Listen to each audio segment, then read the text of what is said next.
Movie শুরুতে দেখা যায় একজন মুখোশধারী একটি কালো গাড়ি পার্ক করে রাস্তার উপর লেজার লাইট ফেলে অপেক্ষা করছে। পাশের ল্যাম্পপোস্টে বসে আছে একটি পেঁচা। এদিকে কার্তিক তার গার্লফ্রেন্ড রামিয়াকে ড্রপ করে চলে যায়। রামিয়া যখন বাড়ির পথে হাঁটছিল তখন ঠিক সেই লেজার লাইট পার করতেই মুখোশধারী লোকটি তাকে অ্যাটাক করে ঘাড়ে ইনজেকশন পুশ করে। এতে রামিয়ার পুরো শরীর একদম কালো হয়ে যায় এবং ঘটনাস্থলেই তার মৃত্যু হয়। প্রশ্ন হলো, রামিয়াকে এভাবে মারলো কেন, আর লোকটিকে? এর পেছনে রয়েছে গভীর রহস্য। বন্ধুরা, আজ আমরা এক্সপ্লেইন করব ক্রাইম থ্রিলার মুভি মারগান। তো বেশি কথা না বলে মূল ভিডিও শুরু করি। যারা এখনো আমার চ্যানেলটি সাবস্ক্রাইব করোনি প্লিজ সাবস্ক্রাইব করে এবং ভিডিওটি লাইক করে দিবেন। এরপর দিন সকালে রাস্তায় পরিচ্ছন্ন কর্মীরা ডাস্টবিনে রামিয়ার মৃতদেহ খুঁজে পায়। খোঁজ পেয়ে মিডিয়া এবং পুলিশ ছুটে আসে। পুরো দেশে খবরটি ভাইরাল হয়। তদন্তে নামে পুলিশ এবং কার্তিকের স্টেটমেন্টও নেওয়া হয়। এরপর আমরা দেখতে পাই মুম্বাই পুলিশের সিনিয়র এডিজিপি ধ্রুবকে। তার বন্ধু আম্মার সিং তাকে রামিয়ার খুনের খবর এবং একটি ছবি পাঠায়। ছবিটি দেখে ধ্রুব একদম শকড হয়ে যায়, কারণ ঠিক একইভাবে তার মেয়েকেও মারা হয়েছিল। আমরা দেখতে পাই ধ্রুবের শরীরের এক পাশও একইভাবে কালো। ধ্রুব এরপর সরাসরি চেন্নাইয়ের দিকে রওনা দেয়। কমিশনার রাজন এই কেসটি আনঅফিসিয়ালি রাখার নির্দেশ দেয়। ধ্রুবকে সাহায্য করতে ইন্সপেক্টর শ্রুতিকে অ্যাসাইন করা হয়। ধ্রুব এরপর দ্রুত ঘটনাস্থলে পৌঁছে তদন্ত শুরু করে। আশেপাশের সব সিসিটিভি ফুটেজ খোঁজা হয়। ফেসবুক ঘেঁটে জানা যায় হত্যার রাতেই রামিয়ার জন্মদিন ছিল। রাত 8:20-এ সে একটি পোস্ট করেছিল বেস্ট বার্থডে এভার, আর খুনের পর রাত 2টায় পোস্ট হয় ওস্ট বার্থডে এভার, মানে ওই খুনই ওর প্রোফাইলে ঢুকেছিল। এরপর ধ্রুব শ্রুতি কার্তিকের স্টুডিওতে যায়। সেখান থেকে পাওয়া ছবিতে রামিয়ার গলায় একটি লকেট দেখা যায়, যেটা কিন্তু পরে ডেড বডির সাথে পাওয়া যায়নি।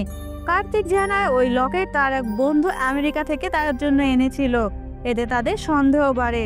সিসিটিভিতে দেখা যায় রামিয়ার আগে একটি কালো কাস্টমাইজ গাড়ি ওই রাস্তায় ঢুকেছিল, যার নাম্বার প্লেট ফেক।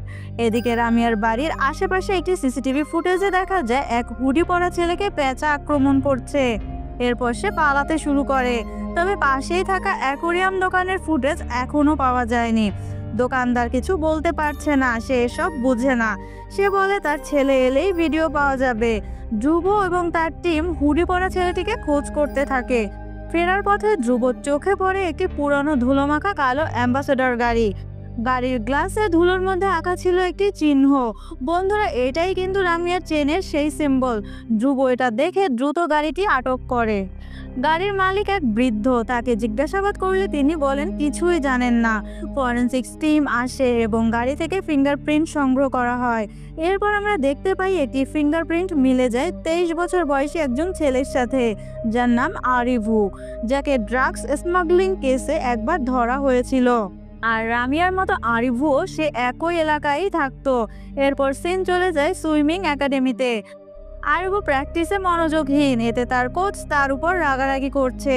হঠাৎ আরিভু কল্পনা করছিল তার পাশে একটি মেয়ে তাকে ডাকছে, আর ওই মেয়েটিকে কল্পনা করা মাত্রই আরিভু দ্রুত তার ব্যাগ থেকে একটি মেডিসিন নেয়। এদিকে শ্রুতি লোকেশন ট্র্যাক করে সেখানে পৌঁছে যায়। ধ্রুব সেখানে আসে। তারা আরিভুকে অনুসরণ করে আটক করে ফেলে। তবে তাকে থানায় না নিয়ে ক্রাইম ব্রাঞ্চে নিয়ে যায়। আরিভুকে আলাদা কক্ষে রাখা হয়। ধ্রুব বলে ওকে কিছু জিজ্ঞাসা করো না, 5 থেকে 6 ঘন্টা একা রাখলেই সব বেরিয়ে আসবে। আরিভু অসহায়ভাবে বলছে, আমাকে ছেড়ে দিন, আপনারা ভুল করছেন, আমি কিছুই করিনি। এদিকে তার বোন আখিলা ফোনে বারবার যোগাযোগ করতে চেষ্টা করছে। ধ্রুব বলে তার ব্যাকগ্রাউন্ড চেক করতে। এরপর শ্রুতির রিপোর্ট দেয় আখিলা একজন কলেজ স্টুডেন্ট। আরিভু গত 6 মাস ধরে কারোর সাথে ঠিকভাবে মিশছে না।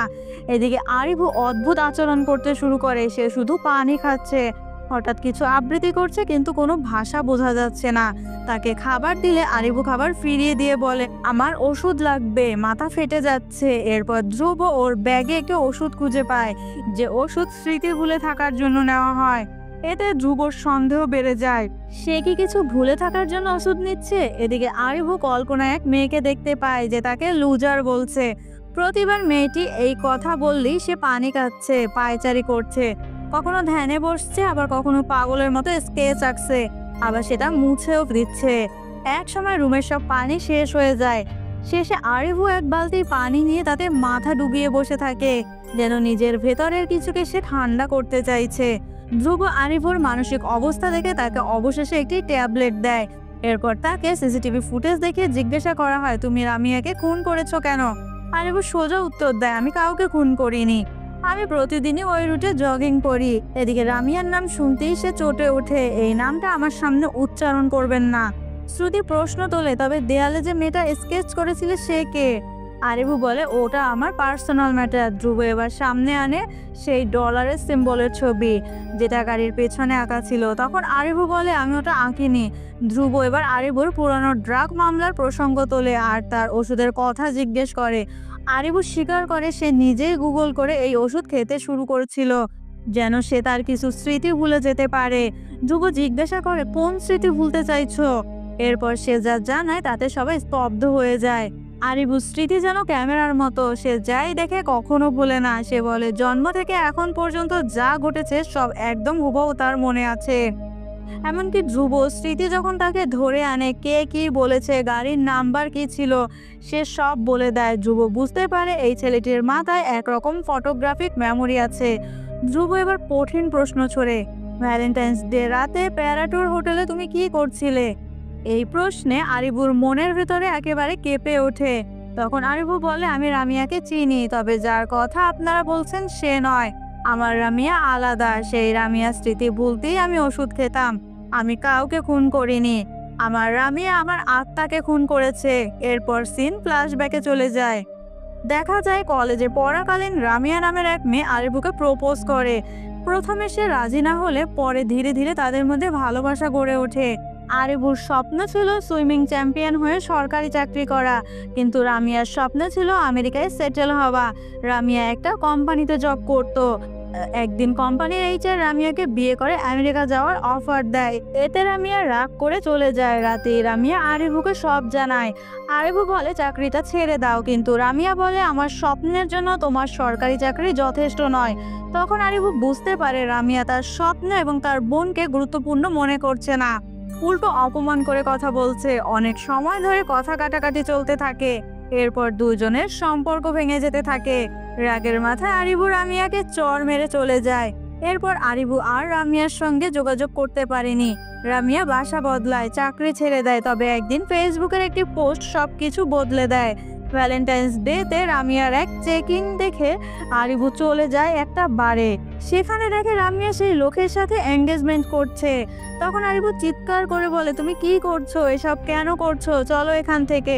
তখন রামিয়ার সাথে সাথে বলে, আমি এই ছেলেকে চিনি না। এরপর সিকিউরিটি গার্ড এসে আরিফুকে মারতে মারতে সেখান থেকে বের করে দেয়। সেই রাতেই বারে পুলিশের রেড পড়ে, কারণ সেখানে মাদক ব্যবহার হচ্ছিল। মাদক ব্যবসায়ীদের ধাক্কায় পানিতে পড়ে যায় আরিফু। পুলিশ তাকে ড্রাগ চেইনের লোক ভেবে ধরে ফেলে এবং সেই ভুলেই মামলা ঝুলে যায় আরিফুর কাঁধে। এসব ঘটনা বলতে বলতে আরিফুর রক্তচাপ বেড়ে যায় এবং সে জ্ঞান হারায়। তৎক্ষণাৎ তাকে হাসপাতালে নেওয়া হয়। এমআরআই করানোর সময় ডাক্তার জানতে চায়, তুমি কি মনে করতে পারো কখন প্রথম নিজ পায়ে হেঁটেছিল? আরিফু শান্ত মুখে বলে, হ্যাঁ মনে আছে। সেদিন আমরা সবাই মন্দিরে গিয়েছিলাম আর পাশেই ছিল এক বিশাল কুয়া। সে হাঁটা শুরু করে, হাঁটতে হাঁটতে কুয়ার কাছে চলে যায় আর পা পিছলে পড়ে গিয়েছিল সেই গভীর কুয়ায়। লতায় পা আটকে যাওয়ায় সে উঠে আসতে পারছিল না। ঠিক তখনই তার কাছে আসে একটি ছোট কচ্ছপ আর তাকে স্পর্শ করতেই পানিতে ঘূর্ণি তৈরি হয়। একটু পর আসে একটি বড় কচ্ছপ, লতা কেটে দেয় আর আরিফু ভেসে ওঠে। এরপর তার বাবা তাকে উদ্ধার করে আর সেই দিনই বাবার দেওয়া উপদেশগুলো আজ তার হুবহু মনে আছে। এসব দেখে ডাক্তার ধ্রুবকে জানায়, এটা রেয়ার কেস, এই ধরনের মেমোরি রিটেনশন খুব কম মানুষের হয়। তবে ও যে ওষুধ নিচ্ছে সেটা নিতে পারবে না। এদিকে আরিফু একটা হার্ট শেপের ভেতরে একটি সাইন আঁকছিল, যেটা ধ্রুবর চোখে পড়ে। ধ্রুব জানতে চায়, তুমি কিভাবে এটা নিজে এঁকেছো? আরিফু স্বীকার করে, হ্যাঁ মাঝে মধ্যে একটু আঁকাআঁকি করি। আপনি যেদিন ওই পিকচার দেখিয়েছিলেন সেটি আমার মাথায় থেকে গেছে। কিন্তু ধ্রুব জিজ্ঞাসা করে, আমি তো শুধু সেই ডলার সাইন বলেছিলাম, তুমি চেইনের কথা বললে কিভাবে? ধ্রুব বুঝে যায় আরিফু কিছু লুকাচ্ছে। তৎক্ষণাৎ নির্দেশ দেয় আরিফুকে গ্রেপ্তার করতে। আরিফু বাধা দিয়ে বলে, স্যার আমি ওই সিম্বল অনেক জায়গায় এঁকেছি, কিন্তু কেন এঁকেছি মনে নেই, হয়তো কোনো কাস্টমারের ড্রপ করতে গিয়ে গাড়ির কাছে এঁকেছিলাম। আরিবু বলতে থাকে, আমার বোন ছাড়া আমার কেউ নেই, আমার নামে কেস হলে আমি সরকারি চাকরি পাবো না। তখন ধ্রুব জানতে চায়, তুমি সেই লকেট কোথায় দেখেছো? আরিবু উত্তর দেয়, নিশ্চিত আমি দেখেছি, কিন্তু কোথায় সেটা আমি মনে করতে পারছি না। আমাকে সুইমিং পুলে নিয়ে চলুন, পানির নিচে গিয়ে আমি সব কিছু অনুভব করতে পারি। এই কারণে ধ্রুব তাকে সুইমিং পুলে নিয়ে যায়। এরপর দেখা যায় আরিবু আধা ঘন্টা ধরে পানির নিচে বসে থাকে। কেউ ভাবে ও ব্রিদিং প্র্যাকটিস করছে, কিন্তু সে আসলে মেমোরি অ্যাক্টিভ করছে। এদিকে অ্যাকোয়ারিয়ামের দোকানদারও সিসিটিভি ফুটেজ দেয়। সেখানে দেখা যায় প্রথমে সেই কালো কারটি যায়, তারপর রামিয়া এবং সবশেষে আরিবু। এদিকে পানি থেকে উঠে এসে আরিবু জানায়, ওই দিন ডান দিকের পানির কাছে এক ঝলক সে একটি চেইনের রিফ্লেকশন দেখতে পেয়েছিল। আর এই রিফ্লেকশনের কথা শোনার পর ধ্রুবরা ওই অ্যাকোয়ারিয়ামের দোকানদার যে সিসিটিভি ফুটেজ দিয়েছিল সেগুলো আবার চেক করে। দেখতে পায় যে হ্যাঁ, একজন হ্যান্ড গ্লাভস পরা লোক চেইনটা নিয়ে যাচ্ছে। এখানেই স্পষ্ট হয় খুনি আরিবু নয়। আর গল্পের মোড় তখনই ঘুরে যায়। তখন দেখা যায় সেই আসল খুনিকে। সে একটি ইঁদুরকে ইনজেকশন দিচ্ছে, আর ইঁদুরটি পুরো কালো হয়ে উঠেছে। এক পাশে সেই ডলার সাইনের চেন এবং সামনে সে পিয়ানো বাজাচ্ছে। এই সেই খুনি যে রামিয়াকে হত্যা করে তার ছবি ফেসবুকে আপলোড করেছিল। বন্ধুরা, যদি এই পর্যন্ত আপনি ভিডিওটি দেখে থাকেন, আশা করি ভিডিওটি আপনার ভালো লাগছে। তাই প্লিজ ভিডিওটি লাইক করে দিন এবং আমার চ্যানেলটি সাবস্ক্রাইব করে দিন। তো চলুন আবার গল্পে ফিরে আসি। পুলিশ এখন সেই কালো গাড়ির রুট ট্রেস করছে, বাকি রুটের চেকিং করছে। ধ্রুব আবার আরিবুর সঙ্গে দেখা করতে যায়, কিন্তু আরিবু তখন ঘুমাচ্ছিল। তার বোন আখিলা জানায় তাদের বাবা ছিলেন একজন জ্যোতিষী, যিনি প্রাচীন সিদ্ধ মন্ত্র পাঠ করতেন এবং অনেক গুরুত্বপূর্ণ রাজনৈতিক ব্যক্তিদের ভবিষ্যৎ বলে দিতে পারতেন। আখিলা জানায় সে মন্ত্রগুলো পড়তে পারে না, কিন্তু আরিবু মাঝে মাঝে গভীর মনোযোগ দিয়ে সেগুলো পড়ে। ধ্রুব আরিবুর কাছে হেল্প চাইলে সে রেগে গিয়ে বলে, আপনারা আমাকে অনেক টর্চার করেছেন, আপনারা কেবল মেডেল পাওয়ার জন্য ঘুরে বেড়াচ্ছেন, কিন্তু মানুষের কথা ভাবছেন না। আপনার সন্তানের সাথে যদি এমন হতো তখন আপনি এমনটা করতেন? আরিবুর এই প্রশ্নে ধ্রুব চুপ করে যায়। তারপর বলে, কেন সে এই কেস নিয়ে এত তদন্ত করছে? আজ থেকে 9 বছর আগে আমার মেয়েও ঠিক একইভাবে মারা গিয়েছিল। সিন ফ্ল্যাশব্যাকে চলে যায়। তখন প্রিয়া ছিল মাত্র নতুন কলেজে ভর্তি হওয়া এক সাধারণ মেয়ে। প্রিয়ার কলেজে তার উপর একটা র্যাগিং হয়। তখন প্রিয়ার বান্ধবী ধ্রুবকে ভিডিও কলের মাধ্যমে সবকিছু দূর থেকে দেখাচ্ছিল। একজন ছেলে ঘাড়ে পেঁচার ট্যাটু করা ছিল। সে বারবার প্রিয়ার মুখে আই লাভ ইউ শুনতে চাচ্ছিল, কিন্তু প্রিয়া বলছিল, আমি যদি তোমাকে আই লাভ ইউ বলি তোমার গার্লফ্রেন্ডের সমস্যা হবে না। এখন ছেলেটি তার গার্লফ্রেন্ডকে দেখিয়ে বলে, এই মেয়ে, একে আদৌ মেয়ে বলে মনে হয়? ও কেমিস্ট্রি স্টুডেন্ট ঠিকই, কিন্তু আমাদের মধ্যে কোনো কেমিস্ট্রি নেই। ধ্রুব সেই ছেলের ছবি চেক করে জানতে পারে তার নাম সাদিক, আর তার নামে আছে একাধিক মামলা। প্রিয়া তখন সাদিককে জানায়, আমার বাবা পুলিশ অফিসার। সঙ্গে সঙ্গে ভয় পেয়ে যায়। এদিকে লোকাল পুলিশও সেখানে এসে গেলে তারা ক্যাম্পাস ছেড়ে পালিয়ে যায়। কিন্তু পরদিন প্রিয়ার মৃতদেহ পাওয়া যায় কলেজের পেছনের ময়লার ভাগাড়ে। গায়ে ছিল সেই কেমিস্ট্রি ল্যাবে তৈরি ইনজেকশনের প্রভাব। কোকেন আর মেলাটোনান মিশিয়ে তৈরি হয়েছিল এক ঘাতক ইনজেকশন। ধ্রুব তখন শুরু করে প্রতিশোধ। সাদিকের গ্যাং এর 7 জনকে এনকাউন্টার করে, কিন্তু যখন সাদিককে ধরতে যায় তখনই কেউ তার ঘাড়ে ওই ইনজেকশন দিয়ে দেয়।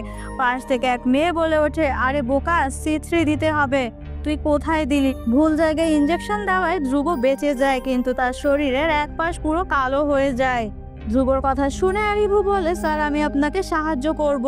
তবে কোচের চোখ এড়িয়ে পরদিন ধ্রুব তাকে মেরিন একাডেমির সুইমিং পুলে নিয়ে যায়।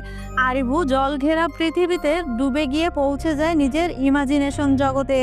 এরপর সেদিনের বাকি অংশ দেখতে শুরু করে। সে দেখতে পায় কিলার গাড়িতে লকেট নিয়ে উঠে পড়ে। পাশে বসে থাকে সেই পেঁচা। আরিবু গাড়িতে উঠলেও কেউ তার অস্তিত্ব টের পায় না, শুধু সেই পেঁচা ছাড়া। কিলার রামিয়ার মৃতদেহ গাড়িতে করে নিয়ে গিয়ে ডাস্টবিনে ফেলে দেয়। তারপর মোবাইল দিয়ে ছবি তুলে আপলোড করে দেয় রামিয়ার ফেসবুকে। এরপর রাস্তায় চলতে চলতে মোবাইলটাও ফেলে দেয়। আরিবু গাড়ির পেছনে বসে থাকা অবস্থায় তার নিঃশ্বাসের সময় শেষ হয়ে আসে। তার শারীরিক শক্তিও কমে যাচ্ছে, তবুও সে পানির নিচ থেকে উঠছে না, কারণ সে শেষ মুহূর্ত পর্যন্ত কিলারকে দেখতে চায়। গাড়ি গিয়ে দাঁড়ায় এক পুরনো বাড়ির সামনে। সিঁড়ি বেয়ে কিলার উপরে উঠছে, আর আরিবু পিছনে পেছনে উঠতে থাকে। ঠিক তখনই পেঁচাটি বাধা দেয়। আরিবু আর এগোতে পারে না, সময় শেষ হয়ে যায়। ধ্রুবরা আরিবুকে পানি থেকে তুলে আনে। আরিবু সব খুলে বলে, কিন্তু ধ্রুবরা ভাবে এসব কিছু হ্যালুসিনেশন। কিন্তু ট্রাফিক কন্ট্রোল সেন্টারের ফুটেজ দেখা যায়। আরিবুর বলা পথেই সেই গাড়িটি গিয়েছিল। সবকিছু এখন পরিষ্কার। আরিবু যা বলেছে সবই বাস্তব। এটাই ছিল তার সুপার পাওয়ার, পানির মধ্যে ডুবে গিয়ে অতীতের ঘটনাগুলো অনুভব করতে পারা। ধ্রুবরা বুঝে যায় তাদেরকে বাঁচাতে পারে শুধু এই ছেলেটি। তাই তারা আবারও শুরু করে সেই রুট ফলো করা যেখানে গাড়িটি থেমেছিল।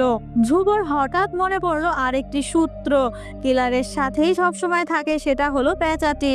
ধ্রুব এবার এলাকার পরিচ্ছন্ন কর্মীদের কাছে জানতে চায়, এই এলাকায় কেউ কি পেঁচা দেখেছ? সবাই প্রথমে চুপ, পরে সে বলে যে দেখেছে তাকে টাকা দিব। তখন টাকার লোভে সবাই বলে তারা পেঁচা দেখেছে, কিন্তু ধ্রুব বুঝে যায় টাকার লোভে তারা মিথ্যা বলছে। তখন সেখানে থাকা একজন অন্ধ মেয়ে জানায় মাঝে মাঝে তার দাদা যখন তাকে অটোতে বসিয়ে নিয়ে যেত তাদের পেছনে এক রাস্তায় পেঁচার ডাক শুনতে পেত। সেই সূত্র ধরে ধ্রুবরা পৌঁছে যায় এক বাড়ির সামনে। বাড়ির গেটে দেখা যায় ক্রস চিহ্ন, যেটা আরিবু বলেছিল। ধ্রুব ভিডিও কলে আরিবুকে দেখায়, এই তো সেই বাড়ি, দোতলার সেই ঘর। তবে সেখানে গিয়ে দেখে দরজায় তালা আর বাইরে টুলেট বোর্ড। ধ্রুব বাড়ির মালিককে ডেকে আনে। সে জানায় 6 মাস আগে নর্থ ইন্ডিয়ান একজনের কাছে ভাড়া দিয়েছিলাম। চেহারা দেখিনি, সবসময় মাস্ক পরতো। ঘরের দরজা খুলতেই তারা দেখে সব দেয়ালে কালো রঙে ঢেকে আছে, ছড়িয়ে ছিটিয়ে আছে রঙের ডিব্বা। এক কোণে পোড়া কাগজে লেখা দ্য ডার্ক ট্রুথ, আর পাওয়া যায় একটি ড্রাগের শিশি। এরপর ফরেনসিক্স ডাকা হয়। এদিকে আরিবু প্র্যাকটিস শেষে ফিরে দেখে ফোন উধাও। বাড়ি ফিরে দেখে আখিলারও কোনো খোঁজ নেই। একটি ছোট ছেলে জানায় একটি কালো গাড়ি এসেছিল, দিদি সেই গাড়িতে উঠে চলে গেছে। তখন প্রতিবেশী থেকে একটি পুরনো ফোন হাতে পায়, আখিলাকে কল দেয় কিন্তু ফোন বন্ধ। আখিলা তখন হোস্টেলের বান্ধবীর বাসায় নেটওয়ার্ক না থাকায় যোগাযোগ বন্ধ। একা ছাতা নিয়ে রওনা দেয়, আর তখনই কিলার আসে, ঘাড়ে একটি ইঞ্জেকশন পুশ করে পালিয়ে যায়। সকালে ধ্রুবদের কাছে ফোন আসে, একটি মেয়ের মৃতদেহ পাওয়া গেছে ময়লার ভাগাড়ে। ধ্রুব প্রিয়ার কথা মনে করে ভেঙে পড়ে। আরিবু এই খবর পেয়ে সাথে সাথে ছুটে যায়। সাদা চুড়িদার দেখেই চিৎকার করে কাঁদতে থাকে, কিন্তু হঠাৎই থেমে যায়। বলে এটা তো আখিলা না, আখিলা কখনো হিল পরে না। ঠিক তখনই আখিলার কল আসে, সে বাসায় ফিরে এসেছে। আমরা দেখতে পাই ডেড বডির মুখ অ্যাসিড দিয়ে পুড়িয়ে দেওয়া হয়েছিল, আর শরীর একদম পুচকুচে কালো। সেই একই ইনজেকশন দিয়ে কালো করা হয়েছিল শরীর। ডাক্তার জানায় এটা করেছে এমন কেউ যে মেডিকেল প্রসিডিউরে দক্ষ। তখন এই ডেড বডির ডিটেলস জানা যায়, তিনি একজন স্কিন স্পেশালিস্ট ডাক্তার শালিনী। ধ্রুব এবং তার টিম পৌঁছে যায় শালিনীর ক্লিনিকে। তথ্য মেলে তার ক্লায়েন্টরা মূলত মডেল অভিনেতা। রিসেন্ট একজন ক্লায়েন্ট নিয়ে এসেছিল ফিল্ম ডিরেক্টর রাজেশ। এদিকে আবার আরিবু সুইমিং সেন্টারে ফিরে যায় আর পানির তলায় গিয়ে সেদিনের বাকি অংশ দেখার চেষ্টা করে। সেই রাতে এবার সেই পেঁচাকে পাশ কাটিয়ে কিলারের পিছু পিছু ঘরে প্রবেশ করে। ঘরের ভেতরে ড্রাগের টেস্ট চলছে, আর পাশের ঘরটা পুরো অন্ধকার। দেয়ালে লেখা কিছু ইংরেজি শব্দ, আর তার মধ্যেই কিলার নিজের শরীরে পুশ করে একটি ইনজেকশন। কিলার তার ডায়েরি খুলে রামিয়ার ছবি দেখছে, তার নিচে লেখা রেস্ট ইন পিস রামিয়া। তখনই পাশে থাকা একটি ম্যাগাজিনের দিকে তার চোখ পড়ে। ম্যাগাজিনের কাভারে থাকা এক মেয়ের ফটো তাকে আকর্ষণ করে। সে ছবির দিকে এক দৃষ্টিতে তাকায়, এরপর কভারের পাতাটি ছিঁড়ে ফেলে। এরপর মুখ থেকে খুলে ফেলে নিজের মাস্ক। কিন্তু ঠিক তখনই আরিবুর শরীর আর টিকতে পারে না। 30 মিনিটেরও বেশি সময় পানির নিচে থাকায় সে সেন্সলেস হয়ে ভেসে ওঠে। তাকে তাড়াতাড়ি উদ্ধার করে হাসপাতালে নিয়ে যায়। ডাক্তার বলে জীবিত আছে, কিন্তু 48 ঘন্টার আগে কিছুই বলা যাচ্ছে না। ধ্রুব বুঝতে পারে আরিবু কিলারকে ধরতে গিয়ে নিজের জীবন বাজি রেখেছে। আজ আরিবুর সিলেকশন ডে, কিন্তু সে তখনও হাসপাতালের বেডে।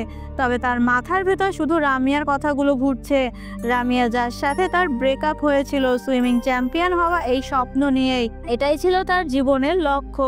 আরিবুর হঠাৎ জ্ঞান ফিরে আসে, সোজা সে বেরিয়ে যায় কম্পিটিশনে। সে প্রথম স্থান অর্জন করে। তখনই ধ্রুবর চোখে পড়ে একটি ম্যাগাজিনের কাভার পেজ। এই কাভারটি ছিল ওই ঘরে কিলার যেটিকে ছিঁড়ে ফেলেছিল। সেখানে একটি লেখা ছিল। ধ্রুবর মনে পড়ে একই ম্যাগাজিন সে রামিয়ার বয়ফ্রেন্ড কার্তিকের স্টুডিওতেও দেখছিল। তৎক্ষণাৎ কার্তিকের অফিসে ফোন করা হয়। তখন জানা যায় ম্যাগাজিনের সেই মেয়েটি হলো ভ্যানিলা। তার কোনো অনুমতি না নিয়েই ম্যাগাজিন ফিচার করা হয়েছিল। ধ্রুবর টিম ধারণা করে ভ্যানিলাই হতে পারে কিলারের পরবর্তী টার্গেট। শ্রুতি ভ্যানিলাকে গোপনে ফলো করে পৌঁছে যায় ফিল্ম ডিরেক্টর রাজেশের অফিসে। ভ্যানিলার ওড়নাতে সিক্রেট ক্যামেরা লাগিয়ে তার গতিবিধি রেকর্ড করা হয়। ভ্যানিলা অফিসে গিয়ে জানায় এই ম্যাগাজিনে আমার ছবি ছাপা হয়েছে আমার অনুমতি ছাড়াই। অন্য একজন বলে এই কারণে রাজেশ স্যার খুব রেগে আছেন। সম্ভবত তোমাকে আর কাজ করবে না। এদিকে নতুন মেয়ে নিকিতাকে প্রস্তুত করা হচ্ছে, যার ফেস টোন মেলাতে হলিউড থেকে মেকআপ টিম আনা হয়েছে। ভ্যানিলা কাঁদতে কাঁদতে রাজেশকে বলে, আপনার জন্য আমি নিজের নাম পরিবর্তন করেছি, 6 মাস হাসপাতালে ছিলাম, নিজের গায়ের রং কালো করেছি।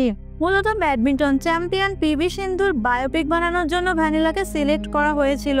আর পিভি সিন্ধু চেহারা যেহেতু ডার্ক টোনে ছিল, তাই ভ্যানিলার টোন ডার্ক করার জন্য তাকে 6 মাস হাসপাতালে অ্যাডমিট থেকে ট্রিটমেন্ট নিতে হয়েছে।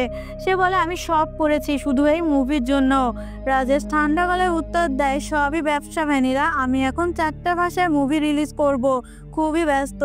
ভ্যানিলা কোনোভাবে রাজি করাতে পারে না। এরপর সে ভ্যানিলাকে বের করে দেয়। তখন প্রডিউসারের মেয়ে নিকিতা আসে ভ্যানিলার কাছে। সে বলে, আমি শুনেছি তুমি এই চরিত্রটার জন্য অনেক কিছু শিখেছো, তুমি কি আমাকে কিছু শেখাবে? আজ রাতে আমি রিসোর্টে একটি পার্টিতে যাচ্ছি, তুমি এলে খুশি হব। ভ্যানিলা বেরিয়ে পড়ে। এদিকে শ্রুতি তাকে ফলো করছিল, কিন্তু ট্রাফিক সিগন্যালে আটকে যাওয়ায় ভ্যানিলা চোখের আড়াল হয়ে যায়। শ্রুতি সাথে সাথে ধ্রুবকে জানায়। ধ্রুব কল করে আরিভুকে ভ্যানিলার ঠিকানায় যেতে বলে। আরিভু সেখানে গিয়েও দেখে দরজা বন্ধ। ধ্রুব বলে, তুমি ওখানেই অপেক্ষা করো, সে এলেই আমাকে জানাও। রাত হয়ে যায়, ঠিক তখনই কিলারের গাড়ি বের হয়। এদিকে ভ্যানিলার ফোন অন হতেই লোকেশন ক্র্যাক হয়। সে এখন রিসোর্টে। ধ্রুব এবং তার টিম ছুটে যায় রিসোর্টে। সেখানে তারা রাজেশ ও ভ্যানিলাকে একসাথে দেখতে পায়। ভ্যানিলাকে পার্টি থেকে দূরে যেতে দেখে ধ্রুব খেয়াল করে কার্তিকও সেখানে ফটোগ্রাফি করছে। ধ্রুব কার্তিককে জিজ্ঞাসা করে, তুমি ভ্যানিলাকে প্রথম কোথায় দেখেছিলে? কার্তিক জানায়, একটি মেডিসিন শপে ভ্যানিলাকে দেখে গোপনে এসে ছবি তুলেছিল, পরে স্টুডিওতে এনে কিছু প্রফেশনাল ফটো তোলায়। সেই ছবি দেখেই রাজেশ ভ্যানিলাকে পছন্দ করে নেয়। কিন্তু এদিকে ভ্যানিলা আস্তে আস্তে কার্তিককে ভালোবাসতে শুরু করে। ভ্যালেন্টাইন্স ডেতে লকেট সহ পেন্ডেন্ট গিফট করে। বন্ধুরা, এই লকেটটা সেই লকেট যেটা পরে পাওয়া গিয়েছিল রামিয়ার কাছে। কার্তিক তখন ভ্যানিলাকে স্পষ্ট বলে দেয় সে লাভ করে না ভ্যানিলাকে, তবুও ভ্যানিলা তাকে লকেট দিয়ে দেয়। এদিকে আরিভু তখনও দরজার সামনে। তখনই আসে একটি ফুড ডেলিভারি বয়। আরিভু বুঝতে পারে ভেতরে কেউ আছে। সে নক করে। একজন ছেলে দরজা খুলতেই সে ভেতরে ঢুকে পড়ে। সাথে সাথে দুজন লোক আরিভুকে আক্রমণ করে, তাকে পানির ড্রামের মধ্যে আটকে রাখে। অন্যদিকে কার্তিক জানায় ভ্যানিলা খুব ভালো মডেল হতে পারত, কিন্তু একটা স্কিন কেয়ার ক্লিনিকের আগে কাজ করার পর ক্যারিয়ার ডাউন হয়ে যায়। এটাই ছিল সেই খুন হওয়া ডাক্তার শালিনীর ক্লিনিক, যেখানে রাজেশ ভ্যানিলার স্কিন টোন ডার্ক করার জন্য ট্রিটমেন্ট করিয়েছিল। কিন্তু ভ্যানিলা ইনজেকশন ও লেজার সার্জারিতে রাজি ছিল না। ওইদিকে ভ্যানিলার 2 সহকারী ভাবে আরিভু মারা গেছে, কিন্তু তারা জানে না আরিভু 30 মিনিট পানিতে টিকে থাকতে পারে। আরিভু উঠে এসে তাদের দুজনকে সেরকম মারধর করে, তাদেরকে কপুকাত করে রেখে দেয়। এদিকে ধ্রুব কার্তিকের সাথে কথা বলে ওঠার সময় হঠাৎ লক্ষ্য করে একটি রিফ্লেকশনে ভ্যানিলার ডার্ক টোন আরও গাঢ় লাগছে। ফটো অ্যানালাইসিস করে দেখে এই মেয়েটার, যার ছবি পায় তার নাম মেঘা, সাদিক গ্যাংয়ের সদস্য।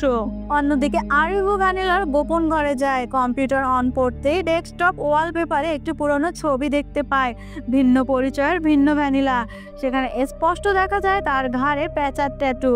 আরিভুর সাথে সাথে ধ্রুবকে জানায় এবং তাকে ভিডিও কল দিয়ে দেখায়। ধ্রুব তখন প্রীতির রেকর্ড করা ভিডিওটি চালায়। সেখানে দেখা যায় সাদিকের পাশে বসে আছে মেঘা। সবগুলো মিলিয়ে এখন পরিষ্কার বুঝতে পেরে যায় মেঘাই আসলে ভ্যানিলা সেজে ঘুরে বেড়াচ্ছে। তখনই মেঘাকে দেখা যায় বিচে হাঁটছে। নিকিতা তাকে কল করে দেখা করতে যায়, কিন্তু মেঘার উদ্দেশ্য ছিল নিকিতাকে ইনজেকশন মেরে খুন করা। ঠিক যখন মেঘা ইনজেকশন দিতে যাবে, ধ্রুব গুলি করে মেঘাকে থামিয়ে দেয়। মৃত্যুর আগ মুহূর্তে মেঘা শুধু একটা লাইনই বলে, whole space dark, why stars alone spark. এই লাইনটাই ছিল তার প্রতিটি খুনের থিম, যেটা ঘরের দেয়ালে লেখা ছিল। কিন্তু প্রশ্ন হলো, মেঘা এত খুন করলো কেন? সবার গায়ে কালো ইনজেকশন পুশ করলো কেন? মূলত মেঘা ছিল সাদিকের প্রেমিকা, তবে মেঘা ছিল ডার্ক স্কিন, আর এটা নিয়ে সাদিক তাকে নিয়ে হাসি তামাশা করত। এই অপমানেই মেঘার ভিতরে জ্বলে ওঠে প্রতিশোধের আগুন। মেঘা কেমিস্ট্রির ছাত্রী হয়, সে নিজেই একটি ইনজেকশন বানায়। প্রথমে ইঁদুরে পরীক্ষা করে, তারপর সেই ইনজেকশন দিয়ে সাদিককেই প্রথম খুন করে, এরপর প্রিয়া, আর ধীরে ধীরে সে আত্মগোপনে চলে যায়। কিছুদিন পর কার্তিক মেঘার ছবি তুলে তাকে রাজেশের কাছে নিয়ে যায়। রাজেশ তার নাম বদলে দেয় ভ্যানিলা। তারপর ঘটনাচক্রে মেঘা ভালোবেসেছিল কার্তিককে, তাই ভ্যালেন্টাইন্স ডেতে গিফট করে প্রপোজ করে, কিন্তু কার্তিক তাকে রিজেক্ট করে দেয়। আর সেই পেন্ডেন্টটাই দেয় রামিয়াকে। এটা সহ্য করতে না পেরে মেঘা রামিয়াকেও খুন করে। ডাক্তার শালিনী মেঘার স্কিন ট্রিটমেন্ট করেছিল, কিন্তু তার অনুমতি ছাড়াই আগের ও বর্তমান ছবি একসাথে করে ম্যাগাজিনে চেপে দেয়। এতেই শেষ হয়ে যায় ভ্যানিলার ক্যারিয়ার। আর তাই ডাক্তার শালিনীও খুন হয়। মেঘা খুন করেছিল শুধুমাত্র তাদেরকেই যারা তার কালো রং নিয়ে অপমান করেছে, তার স্বপ্ন কেড়ে নিয়েছে আর তাকে অবহেলা করছে। এটা শুধু মেঘার গল্প নয়, আজও অনেক মানুষ গায়ের রং, চেহারা ইত্যাদি নিয়ে সমাজে অপমানিত হয়, বর্ণ বৈষম্যের শিকার হয় বিভিন্ন জায়গায়। গল্পটি কেমন লেগেছে কমেন্ট করে দিবেন। ভালো লাগলে ভিডিওটি লাইক করুন। পরবর্তী ভিডিও পেতে চ্যানেলটি সাবস্ক্রাইব করে আমাদের চ্যানেলের পাশেই থাকুন। Good bye.